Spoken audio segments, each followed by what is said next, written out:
10 years ago, audiences across America were horrified by the brutality of a faceless killer.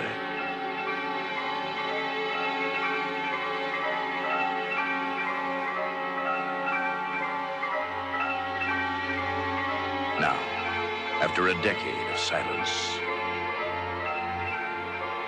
he has come out of hiding.